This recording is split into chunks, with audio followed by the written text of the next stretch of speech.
les non-croyants. Ok? La Bible dit que chacun reste à l'état dont le Seigneur l'a trouvé.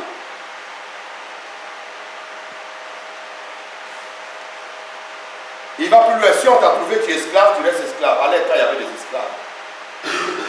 C'est-à-dire la personne qui était au service de quelqu'un comme esclave, mais il a accepté Jésus. Spirituellement, tu es libéré. Mais tu restes toujours esclave de la personne. Ça n'exclut pas le salut éternel pour toi. Non. Ça n'exclut pas le salut éternel pour toi. Oh, c'est le verset là que j'ai cherché là.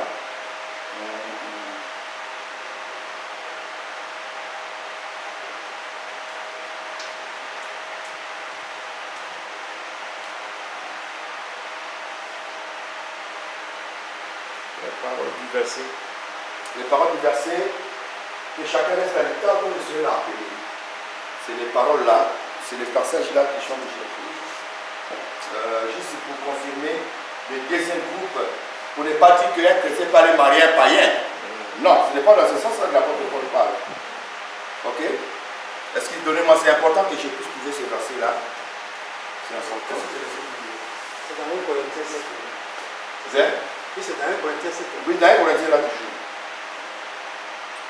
Que chacun reste dans l'état dont le Seigneur l'a trouvé. Je crois que c'est comme ça. Verset 20. Si c'est un peu quoi? 1 Corinthiens 7, 20. Que chacun demeure dans l'état où il était lorsqu'il. Ah voilà. Oui, vas-y, c'est ça. Lorsqu'il a été appelé. Reprends, c'est ça le verset. Que chacun demeure dans l'état Écoute bien. où il était. Que chacun demeure à l'état Où il était lorsqu'il a été appelé. Lorsqu'il a été appelé. On se comprend un peu? Cela veut dire que le Seigneur a appelé le deuxième groupe, le monsieur, soit il est converti, mais la femme n'est pas convertie. Et c'est comme ça que le Seigneur les a trouvés. C'est ce couple-là, on demande au monsieur de ne pas divorcer ou bien répudier sa femme qui est déjà païenne, ou bien la femme de ne pas répudier son homme qui est païen. On est d'accord? Et l'apôtre Paul dit au verset 16, je crois.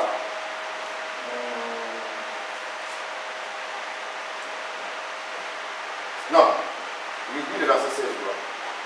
Au verset 16. Oui. Car, oui, ça c'est pour le salut. Car que sais-tu, femme, si tu sauveras ton mari, ou que sais-tu, mari, si tu sauveras ta femme? Vous voyez? Là maintenant on parle dans le cas du salut. C'est-à-dire en restant ensemble, peut-être que la femme va amener le monsieur au salut. Et même aussi, ça peut être aussi, la femme peut, pardon, le monsieur peut amener sa femme au salut. C'est ce que l'apôtre Paul a parlé ici. Mais c'est différent d'un chrétien qui s'en va marier un païen. Deuxième groupe, le Seigneur les a trouvés dans cet état. Je ne sais pas si vous comprenez un peu. L'apôtre Paul donne conseil qu'ils peuvent rester comme ça. Un, les enfants et le monsieur sont sanctifiés par la foi de la femme. Si c'est la femme qui est convertie, si c'est le monsieur qui est converti, la femme et les enfants sont sanctifiés par le monsieur. On est d'accord? Maintenant, deux, l'apôtre Paul dit, que sais-tu? Si par ta femme, toi tu seras sauvé, tu sauveras ton mari. On est d'accord? Voilà. Maintenant, regarde le verset 15. Comment il va boucler ça? C'est là il y a un problème maintenant. Et là, maintenant, s'il veut se séparer, c'est bon. Ça dit le monsieur ne peut pas se convertir. Suivez-moi maintenant. Ça dit le monsieur, toi la femme tu es converti, non? Mais la femme, tu pries, le monsieur ne peut pas se convertir. Il te crée tout le problème possible. On fait quoi? Le verset 15. Si le non-croyant se sépare. Si le non-croyant se sépare. Qu'il se sépare. Le frère ou la sœur ne sont pas liés dans ces cas-là. Dieu nous a appelés à vivre en paix. Vous comprenez déjà? Il y a quelqu'un qui comprend ça. C'est là que si les non-croyants peuvent se séparer, qu'ils se séparent. C'est-à-dire Dieu ne supporte pas les inconvertis, frère.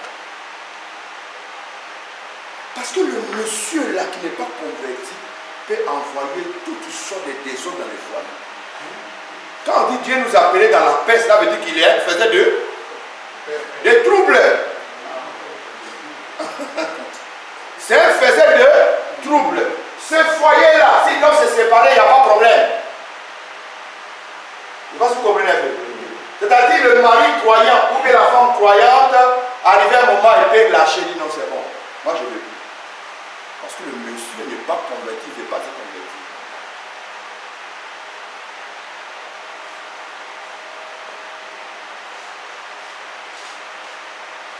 Maintenant, pourquoi l'apôtre Paul?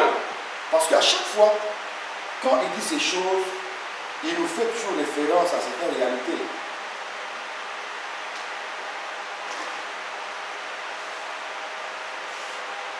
La personne qui n'est pas encore convertie, ce que Paul appelle les non-croyants, nous attendons sa conversion. Mais s'il refuse de se convertir, il devient un danger même pour le foyer, même pour la soeur ou bien la soeur devient un danger pour le frère, vice versa. On est d'accord? Et là, l'apôtre Paul n'a pas tardé. Il dit s'il veut se séparer, qui c'est? Qui se sépare.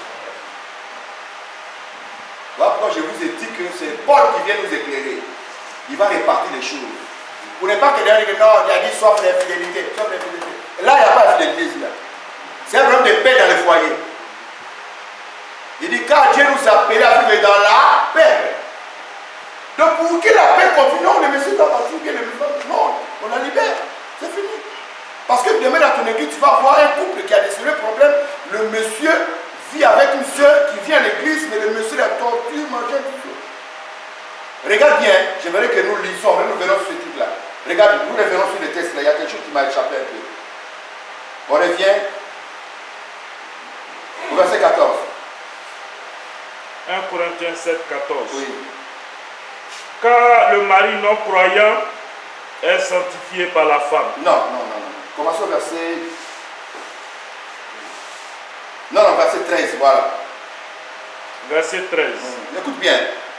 Et si une femme a un mari non croyant, si une femme a un mari non croyant, et il consent à habiter avec elle, c'est-à-dire l'homme consent à habiter toujours avec sa femme, malgré que la femme soit croyante. Non, la femme elle est croyante, l'homme n'est pas croyant. Voilà. Et c'est l'homme qui décide d'habiter toujours avec la femme. Vous comprenez un peu? C'est-à-dire que si l'homme consent à habiter toujours avec la femme, c'est là maintenant on donne conseil à la femme en tout cas. Point son mari. Voilà. Pas dire le monsieur vraiment veut vivre avec sa femme. On dit qu'elle ne dit pas son mari. Maintenant l'apôtre Paul va aller plus loin. Pour dire que ce couple-là, au cas où il veut se séparer, cela va dépendre peut-être de la femme qui est croyant. On est d'accord? S'il veut se séparer, qu'il se sépare. Ils ne sont pas liés à ces cas-là. Il n'y a pas de lien entre eux. Parce que l'autre est non croyant. C'est comme l'apôtre Paul dit ne vous mettez pas sur un joug étranger. Là, c'est clair. Amen. On peut passer? Il est compris, lui. On peut passer ici? Troisième groupe. Troisième groupe est appelé mariage chrétien et un rétrograde. C'est là où maintenant il y a problème. Le verset 15 là, je mets que nous lisons ça attentivement et sérieusement. C'est là-bas où il y a, nous allons s'asseoir un peu. On peut lire 1 Corinthiens 7, verset 14. 1 Corinthiens 7, verset 14. Car le mari non croyant, non, verset 15. Verset 15. Si le non-croyant se sépare, qu'il se sépare. Le frère ou la soeur ne sont pas liés dans ces cas-là. Dieu nous a appelés à vivre en paix. Voilà.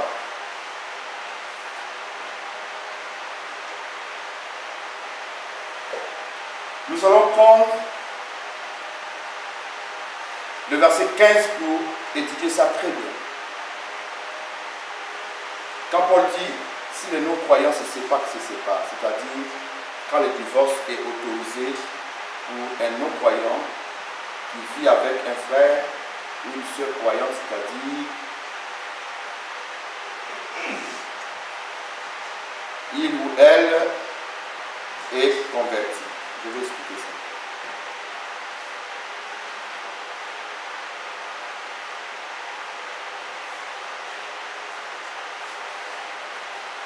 Tu les prends et puis je vais expliquer dans les commentaires.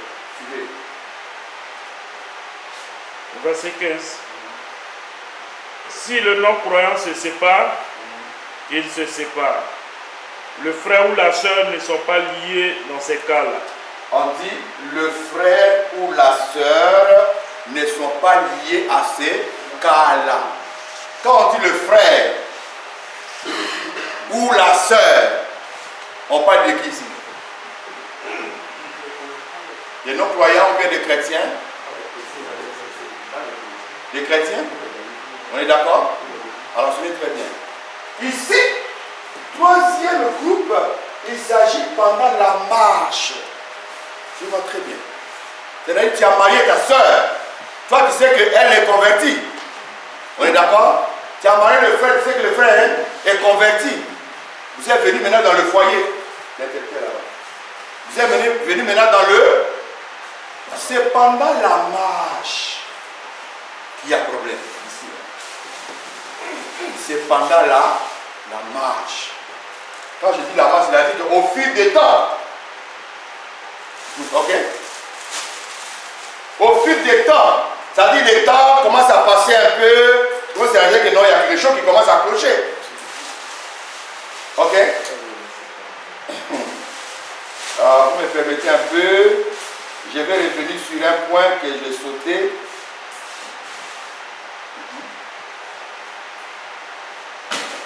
Timothée 5, verset 24 à 25. Pour vous éclairer un peu quand je dis pendant la marche.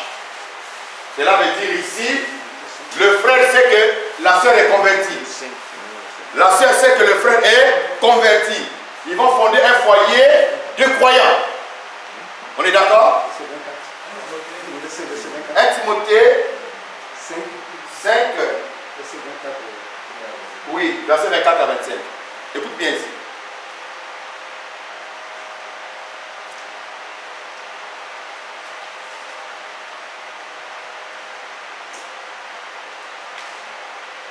Les péchés de certains hommes sont manifestes. Lève-toi s'il te plaît, lis fort parce que écoute bien. Les péchés de certains hommes sont manifestes même avant qu'on les juge. Les péchés de certains hommes sont manifestes même avant qu'on les juge. Cela veut dire que dans l'église, vous savez, l'église, ce n'est pas forcément tous ceux qui sont à l'église sont convertis. L'église reçoit tout le monde. On est d'accord? Si place des gars fixe une soeur ou bien un frère, en même temps, ah, ça c'est l'homme de ma vie ou bien la femme de ma vie. D'accord. Mais ce verset-là dit, les péchés de certaines personnes sont manifestes au premier vue, premier contact. Ça veut dire, toi-même tu sais que le frère c'est un escroc. C'est un voleur, le frère n'est pas converti. Toi tu sais que la soeur là, elle n'est pas convertie. Tu peux demander sa mère, mais tu commences à réaliser déjà que non, elle est compliquée, ça ne peut pas marcher. Ceux-là, ils sont bien. Parce que ça, ils vont t'éviter même de rentrer dans l'affaire. Mais où il y a le danger là? C'est dans les caractères cachés. La vie est cachée. Lui maintenant, c'est une personne. Tandis que chez d'autres, il ne se découvre que dans la suite. Tandis que chez les autres, il se découvre que dans la suite. Est-ce que ça peut exclure le processus du mariage? On ne peut pas trouver ça dans le mariage. C'est-à-dire que tu as marié un frère ou bien une soeur, les choses vont bien. Mais c'est quelques années plus tard que je découvre maintenant que non, ce n'est pas ça. Soit l'homme n'est pas converti, mais la femme n'est pas convertie. Quelques années plus tard, l'homme et la femme te montrent vraiment son vrai caractère. Ça ne se fait pas. Si. C'est-à-dire, toi tu réalises vraiment que j'ai fait une erreur. Quand c'est comme ça, on fait quoi?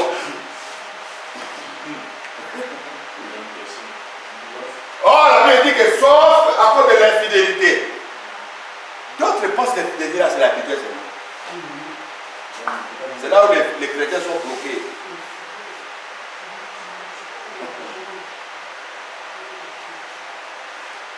Quand c'est comme ça, là, on fait quoi?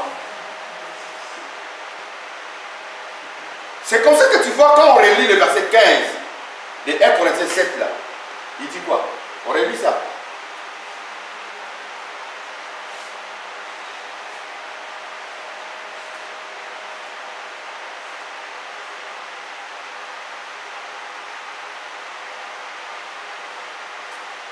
« 1 Corinthiens 7, 15.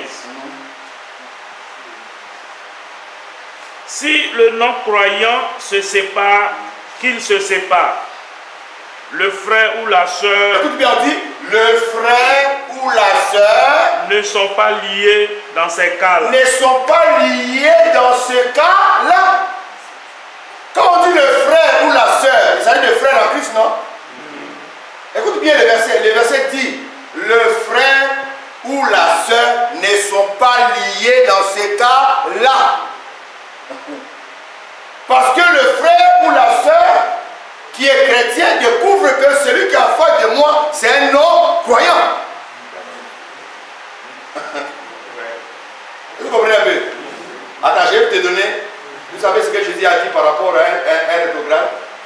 Il dit, lorsqu'un esprit impur est sorti d'un homme, il va où? Il s'est promené, non? Mais s'il n'a pas trouvé du repos, qu'est-ce qui va se passer? Il va retourner dans la maison. Quand il va retourner seul? Non. Il va prendre 7 autres esprits pour venir maintenant habiter la maison. Et qu'est-ce qui va devenir après? On dit les caractères ou bien la condition de ces derniers seront plus purs qu'avant. Vous comprenez un peu? Cela veut dire quoi? Dans la marche, c'est pendant la marche. Jésus a expliqué ça lui-même. Je vais vous éclairer ça. S'il vous plaît, souvenez. Jésus a expliqué ça lui-même. Ce que je viens de vous expliquer, Jésus a expliqué ces deux couples là. Lui, là, il a réduit ça à 2. Ici, là, il a traité la femme sage. C'est les 5 folles, sages ici, là. Ici, là, c'est les folles. Vous comprenez? Est-ce que vous comprenez ça? Jésus lui-même, il a répudié ici. Ceux-là sont rentrés avec lui aux noces. Il dit, ceux qui avaient la lampe allumée, ils ont gardé leur huile. Quand l'époux, quand tu lis les versions, dit, il y avait 10 femmes vierges qui allaient à la rencontre de leur époux. On n'a pas dit fiancé.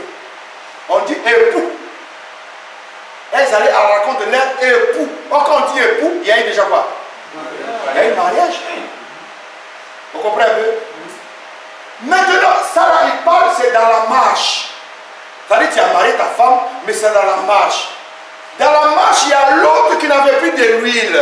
Et la lampe s'est fait quoi? C'est éteint. On est d'accord? Mais quand l'époux arriva, il a trouvé que celle qui avait la lampe allumée et réserve d'huile, il a pris comme épouse. Vous comprenez un peu? Mais l'autre est parti chercher de l'huile. Il faut toujours faire la comparaison. Une femme, ce n'est pas toutes les femmes qu'on marie. Il faut que tu mettes ça dans ta tête. Il y a des femmes qui ne sont pas faites pour le mariage. Vous voyez quand tu vas au marché, non? Dans ce cas, c'est avocat à mangue. Oui. On coupe les châtures puis on met là. On peut te donner ça pour goûter. Allez, c'est sucré, hein? On coupe un peu là, il faut goûter. Ça là, on ne paye pas ça. C'est pour goûter. Mais il y a d'autres, on ne touche pas ça. On dit seulement c'est bien formé, c'est sucré. On n'ouvre pas ça, il faut manger ça. Il faut payer seulement. C'est bon? On dit, ça là. Quand tu vas y, si tu ouvres, tu vas payer. Jésus lui-même parle de ça. On dit quand les autres, c'est-à-dire les sages femmes, sont entrées, les 5 sages sont entrées, les autres sont partis chercher de lui. Quand ils sont revenus, ils ont frappé. Jésus a dit quoi? Je ne vous ai jamais vu. Ils étaient rejetés. Et pourtant, c'est lui l'époux. Ça nous ramène à comprendre dans le foyer, pendant la marche, quand une femme ou bien un homme rétrograde, il n'est plus dans le Seigneur, commence à créer des troubles dans le foyer, on n'a plus besoin de le faire. C'est ce que le verset dit que le frère ou la soeur ne sont pas liés en ces cas-là. Quand on dit ne sont plus liés, c'est le lien. Oh, le lien c'est quoi? C'est le mariage. Il dit ne sont plus liés en ces cas-là. Il doit y avoir une séparation. Sinon tu as laissé ta peau dedans. Si tu as marié femme, regarde, quand la femme, quand toi l'homme, tu maries ta femme, qui est le chef du foyer? C'est l'homme, non? On est d'accord? La femme quitte ses parents, son père, sa mère, ses frères, ses soeurs, elle vient dans le foyer. Elle doit reconnaître c'est toi qui es le chef. Ça veut dire la chefferie de sa maman, de ses parents, de son père, revient sur toi, l'homme. Devient son seul chef. La femme n'a plus le droit de dire que non, ma maman m'a dit, mon papa m'a dit, je vais les conseiller d'abord mes papas, je vais conseiller d'abord mes frères. Moi et mes frères, on est unis. J'écoute aussi mes frères. Elle n'est pas avec toi. Elle ne connaît pas ta chefferie. Ça veut dire qu'elle est dans ton foyer, mais elle reconnaît que elle a. Non. Elle ne reconnaît pas qu'elle a laissé ses parents.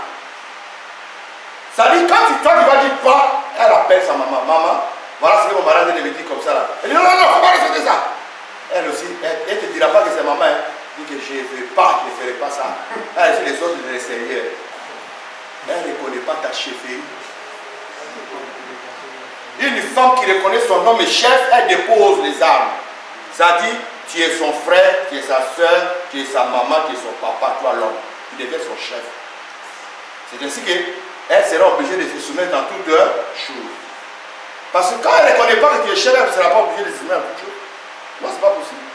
Si Christ a régné même, celle qui a appelé épouse, par manque d'huile, frère, la lampe s'éteint. Elle dit, je ne reconnais pas. Je ne te connais pas. Cela veut dire qu'il y a deux types de catégories de femmes. Est-ce que vous comprenez un peu? Regardez bien, pendant la marche, cette femme, les femmes folles, elles n'avaient pas lu. La lampe n'était pas allumée. Mais quelques temps après, qu'est-ce qui s'est passé? La lampe s'est éteinte. Elles ont perdu le droit d'être épouses. Je ne sais pas si je me fais comprendre. Elles ont perdu ce droit-là. C'est-à-dire, quand on parle de l'infidélité, l'infidélité, ce n'est pas seulement dans la vie. Non! Lisez le mot d'abord infidélité. Vous avez le dictionnaire avec vous. Le non-respect des engagements. Vous allez voir que l'apôtre Paul a été clair et dit que la femme respecte son mari. Que la femme soit soumise à son mari à toutes choses. Que ce soit dans le monde. Si la femme respecte son mari, elle va perdre. Vous me lisez un peu.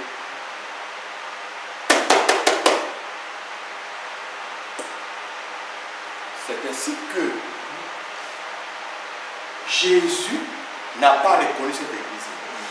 Maintenant, regarde ce que Jésus donne comme conseil. Ça, c'est Jésus maintenant. On reste sur la version. Matthieu 5, verset 29 à 30. C'est tout ce que Jésus a dit.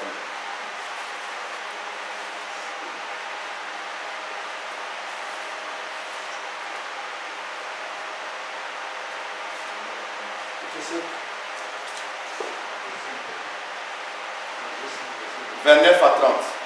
Si donc c'est à cause de leur droit que tu tombes dans le péché, arrache-le et jette-le loin de toi. Il vaut mieux pour toi perdre une seule partie de ton corps que d'être jeté dans tes enfers. » Amen. Maintenant, on va boucler dans Proverbe 12, verset 4. Proverbe 12, verset 4.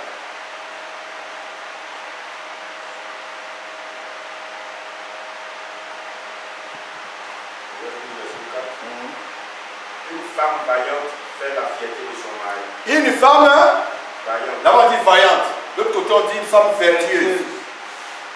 On est d'accord? Une femme vertueuse fait quoi? La fierté de son mari. On est d'accord? Ah non, ma femme là, elle est bien. Maintenant, on continue, dit quoi? Une femme indigne est comme un cancer qui ronge les os. Là-bas, on dit une femme indigne est comme un cancer. L'autre version dit quoi? Non, il faut. Mais celle qui fait honte est comme la carie La carie d'aller dans ses os. dans ses yeux. Frère, de toi à moi, quand tu as carie là, tu commences à bouffer, ça te fait mal. Tu fais quoi de la dame? Tu arraches. Hein? Hein? On arrache. Toi, tu vas voir, il dit non, il faut calmer dans là, il faut soigner. Donc, il va dire ça là, il faut qu'on arrache.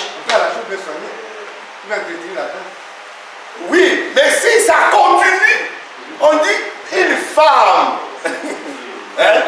Ça dit une femme palabreuse, une femme qui n'est pas convertie, une femme machin, tout ça, elle est comme une carie dans les os.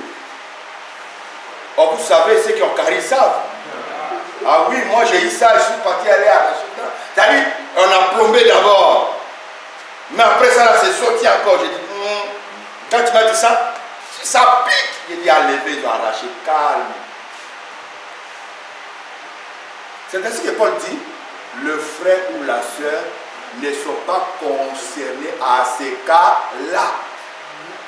S'ils ne sont pas concernés, ils ne sont pas liés, il n'y a plus de lien. C'est comme ça que ça a brisé le lien entre lui et l'épouse qui a perdu l'huile sur la route. C'est pendant la marche. Est-ce que vous comprenez ça? Frère, on n'est pas de Dieu, on peut se tromper de choix. Jésus a choisi 12 apôtres, mais parmi eux il y avait Judas. Hein? Jésus n'a pas dit que l'un de vous est possédé des démons, il dit l'un de vous est un démon. Ça, je vais dire par là. Notre monde que nous voyons là est infiltré. Notre monde. Nous avons des hommes et des femmes qui ne sont pas vrais, qui sont avec nous. Quand Jésus dit l'un de vous c'est un démon, il n'a pas dit que l'un de vous a un démon, mais il dit l'un de vous est un démon. Oh, Chita est né d'une femme bien. Comment? Il faut allumer par le raté, pardon, il faut tout annoncer là-bas. À cause des lumières, on a tout le film. Il est né d'un père et d'une mère. Mais quand on dit c'est un démon, cela veut dire qu'il a 50% humain, 50% démon. Est-ce que vous comprenez ça un peu? Suivez-moi très bien. Les anges déchus qui ont été chassés du ciel, je crois dans Genèse chapitre 6. Et quand ils sont descendus sur la terre, on dit les filles de Dieu, que les filles de l'homme étaient belles. Ils sont partis faire des rapports avec eux. Ça a donné naissance à des géants qui étaient 50% humains, 50% esprit. Ce groupe de personnes-là ne se convertit jamais.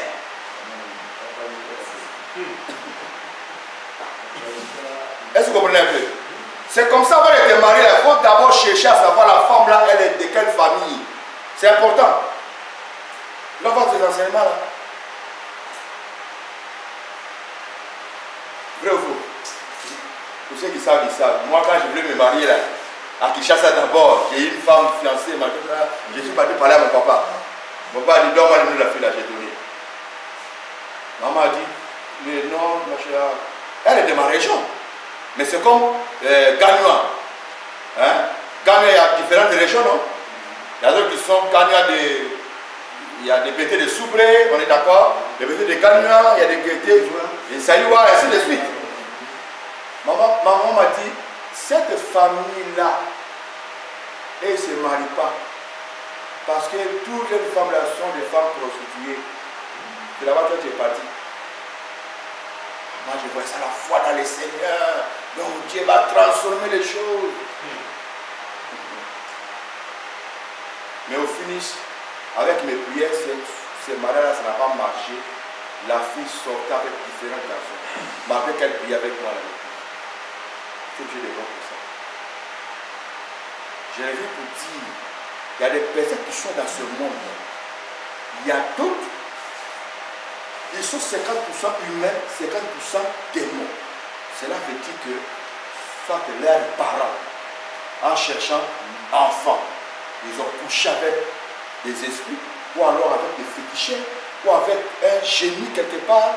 L'enfant est venu dans le monde, en passant pour les rapports sexuels avec le monsieur, mais l'enfant est né à côté de démon, à côté humain. Ces gens, les cadeaux, ces gens-là, ils ne se convertissent jamais. Si c'est une femme là, elle va t'amener la vie dure dans le foyer. Si c'est un garçon, il va t'amener la vie dure dans le foyer. Est-ce que vous me suivez? Deuxième catégorie, c'est des humains 100%. C'est-à-dire mère, père, normal. Ceux-là, ils peuvent avoir la conversion. Troisième catégorie, c'est dangereux. Ce sont des revenants. Des revenants, frères. C'est-à-dire qu'il y a des personnes qui sont mortes avant le temps.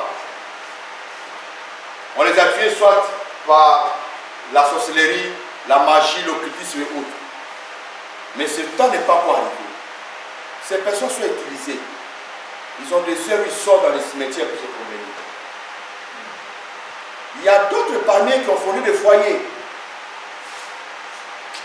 Allez sur YouTube, il faut taper les femmes revenantes, tout ça. J'ai trouvé au Cameroun, il y a eu même en Côte d'Ivoire, il y a eu en France. Moi j'ai suivi une femme qui a fait 5 enfants avec un homme revenant, sans se rendre compte. Il dit toujours à la femme que non, mes parents sont au Cameroun, un jour tu vas les connaître, un jour. 5 enfants. Il est arrivé un jour, la femme, le monsieur lui dit que bon, je m'allais visiter mes parents, tout ça. C'était le temps pour lui de quitter la terre. Il a pris, elle attend le monsieur ne vient pas, elle attend le monsieur ne vient pas.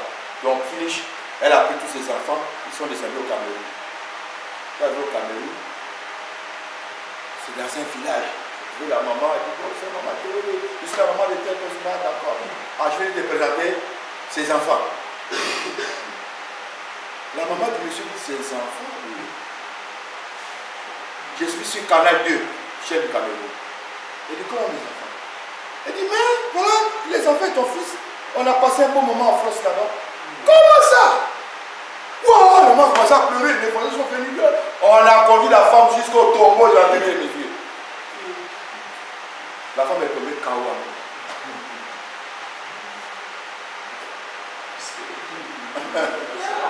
Les enfants sont là.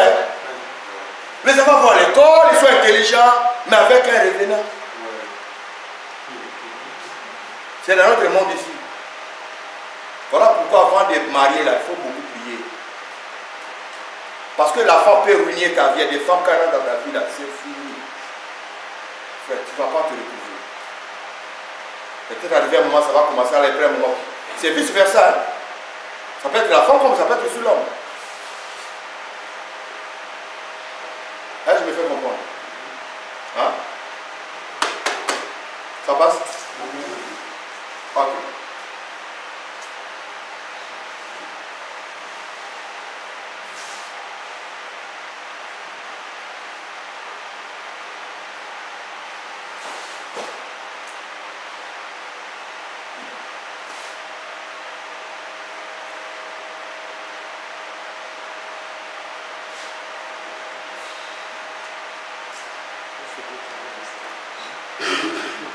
On va continuer.